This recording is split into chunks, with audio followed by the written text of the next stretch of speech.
तो अब हम इस पार्ट के अंदर इम्पोर्टेंट क्वेश्चन करते जाएंगे।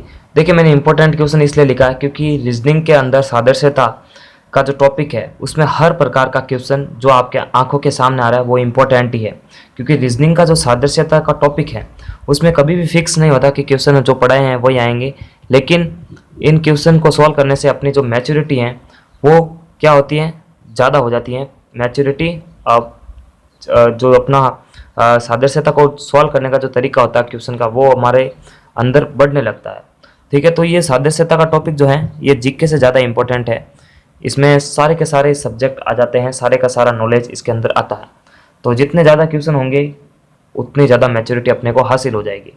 तो सादृश्यता जैसा टॉपिक अगर अपने को क्लियर करना तो जितने ज़्यादा हो सके आपको जो है क्वेश्चन उसको सॉल्व करते चले जाना। तो ठीक है, मैं कुछ क्वेश्चन लाया हूँ और जितने मेरे से हो सकते हैं क्वेश्चन मैं आपके सामने लेकर आऊँगा।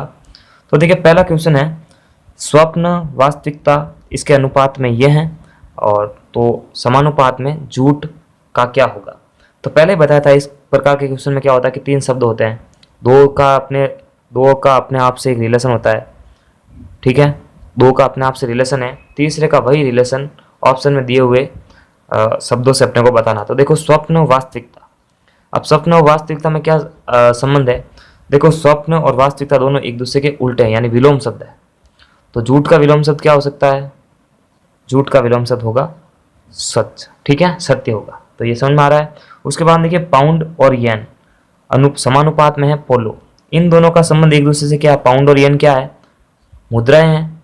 तो पोलो क्या है, एक खेल है, तो खेल के अनुपात में खेल ही होगा। तो देखो हॉकी एक खेल है, बाकी घोड़ा सवारी ये छड़ी ये कोई भी खेल नहीं है, तो इसका आंसर हो जाएगा हॉकी। ठीक है, उसके बाद देखिए अगला क्वेश्चन है कि का अनुपात में बत्तख, उसके बाद समानुपात में हिनाट। तो देखिए काका की जो काका और बत्तख की आपस में रिलेशन क्या है कि बत्तख की जो आवाज़ है वो होती है काका, होती है कि नहीं होती है। उसी तरह हिनाट किस जानवर की आवाज़ हो सकती है, तो वो होती है घोड़े की। ठीक है, लोमड़ी की नहीं हो सकती, मेंढक की नहीं हो सकती, बिल्ली की अलग होती है, अपने को पता है। क्वेश्चन नंबर चौथा है कि सिपाही रेजिमेंट अनुपात में है, समानुपात में है घोड़ा, और इसका अपने को ज्ञात करना। तो देखो सिपाही और रेजिमेंट का अपने आप से रिलेशन क्या है, जो सिपाही होते हैं वो रेजिमेंट के अंदर रहते हैं। ठीक है, उनका एक फिक्स एक परमानेंट स्थान है। तो घोड़ा कहाँ रहता है, क्या घोड़ा हमेशा झुंड में रहता है, बेड़ा में रहता है या नौसेना में रहता है। घोड़ा की जो परमानेंट जगह होती है, ज़्यादा से ज़्यादा रहने की जगह, वो होती है अश्वरोही सेना के अंदर। ठीक है, तो इसका आंसर ये हो गया। अब आप बारी आती है, वेरी इंपॉर्टेंट क्वेश्चन है फिलेटलिस्ट अनुपात टिकट समानुपात में है न्यूमिस्मेटिस्ट। जो तो फिलेटलिस्ट होता है वो टिकटों का अध्ययन करता है, यानी टिकटों की जांच करता है। उसी तरह न्यूमिस्मेटिस्ट क्या करता है, ये न्यूमिस्मेटिस्ट जो होता है ये सिक्कों पर अध्ययन करता है। ठीक है, ये चेक करता है तो ये अध्ययन करता है। दोनों का संबंध एक दूसरे से क्या आ रहा है, मिलता जुलता है। उसके बाद में देखते हैं अपन क्वेश्चन नंबर 6। क्वेश्चन नंबर 6 क्या है उसको देख लेते हैं अपन। तो देखिए ईंट दीवार अनुपात में है, समानुपात में है सेल। देखिए ईंट और दीवार का क्या आपस में संबंध है, हमेशा इसमें कॉमन सेंस लगाना अपने को, जितना ज़्यादा कॉमन सेंस लगाएंगे ऐसे क्वेश्चन अपन आसानी से कर सकते हैं। तो देखिए ईंट से दीवार बनती है, उसी तरह सेल से क्या बन सकता है, भाव दोनों का वही है, इससे ये बनती है तो उसका भी अनुपात उसी से होना चाहिए। ठीक है, तो ईंट से दीवार बनती है तो सेल का जो सेल होती है, यानी इसको बोलते हैं, ये विज्ञान से रिलेटेड है, सेल का मतलब होता है हिंदी कोशिका। तो कोशिकाएं मिलकर हमेशा उत्तक का निर्माण करती है। ठीक है, अगर आपने अच्छे से पढ़ा है तो। क्वेश्चन 7वां है कि पश्चिम उत्तर पूर्व अनुपात समानुपात में है दक्षिण, तो इसका कौन सा होगा। देखो इस तरह से जैसे डायरेक्शन है, ये हो गई ईस्ट, ये हो गई वेस्ट, ये हो गई नॉर्थ और ये हो गई साउथ। ये कह रहा पश्चिम के अनुपात में ये नॉर्थ ईस्ट है, यानी उत्तर पूर्व है।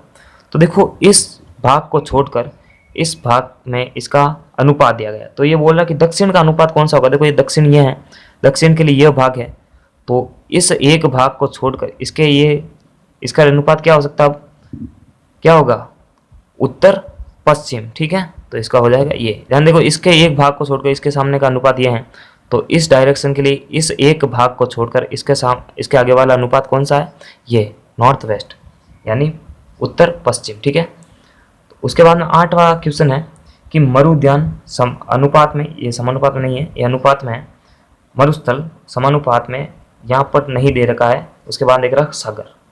तो देखो ये जरूरी नहीं है कि पहले ही एक चीज दे रखी होगी, चौथा में अनुपात में दे रखा। तो देखो मरु उद्यान, मरुस्थल, मरु उद्यान और मरुस्थल का आपस में संबंध क्या है कि मरुस्थल के अंदर मरु उद्यान होता है। उसी तरह सागर में क्या होता है, तो सागर में प्रायद्वीप हो नहीं सकता, भृगु हो नहीं सकता, पसजल हो ही नहीं सकता। तो सागर में जो है वो द्वीप होता है, ठीक है। उसी तरह अपन अगला क्वेश्चन करते हैं, क्वेश्चन नंबर सुरक्षित निरापद समानुपात रक्षा करना, इसका अनुपात अपने को बताना है। तो देखो सुरक्षित और निरापद इन दोनों का भाव एक दूसरे से मिलता जुलता है, यानी पर्यायवाची शब्द लग रहे हैं एक दूसरे के। तो रक्षा करने का भाव किससे मिल रहा है, वो मिल रहा है चौकसी करने से। सुरक्षित निरापद दोनों का भाव एक दूसरे से मिल रहा है, तो रक्षा कर रहे हैं यानी अपन चौकसी कर रहे हैं तब रक्षा हो रही है। निश्चित करने से रक्षा नहीं हो रही है, पाश्चित करने से रक्षा नहीं होगी, परिरक्षित करने से भी रक्षा नहीं होगी, लेकिन चौकसी करने से रक्षा होती है, ठीक है। उसके बाद देखिए क्वेश्चन नंबर 10वां, चिकित्सक अनुपात उपचार समानुपात में न्यायाधीश, इसका ज्ञात करना है।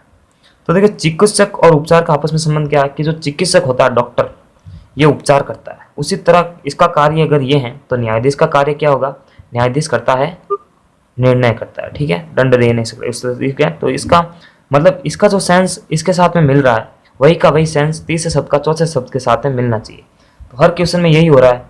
जैसे वापस एक बार चेक करते हैं, जैसे सिपाही और रेजिमेंट, सिपाही रेजिमेंट के अंदर रहता है, उसी तरह घोड़ा अश्वरोही के अंदर है। तो दोनों का भाव जो इसमें अंदर मिल रहा है वही का वही भाव अगले में भी मिलना चाहिए, ठीक है। जैसे मरुध्यान में मरुस्थल है तो द्वीप मरुध्यान मरुस्थल में है, उसी तरह द्वीप सागर में है। तो दोनों का रहने के साथ में क्या है संबंध बता रहा है। तो क्वेश्चन 10 की सीरीज इस पार्ट के अंदर होगी, अगले क्वेश्चन 10 की सीरीज अगले पार्ट के अंदर होगी। तो बैक टू बैक सारे वीडियो देखिए, इसके कारण जितने ज़्यादा क्वेश्चन अपन सॉल्व करेंगे अपने को ज़्यादा से ज़्यादा मैच्योरिटी हासिल हो जाएगी। तब तक के लिए लाइक, सब्सक्राइब एंड शेयर। नमस्कार, थैंक्स फॉर वॉचिंग।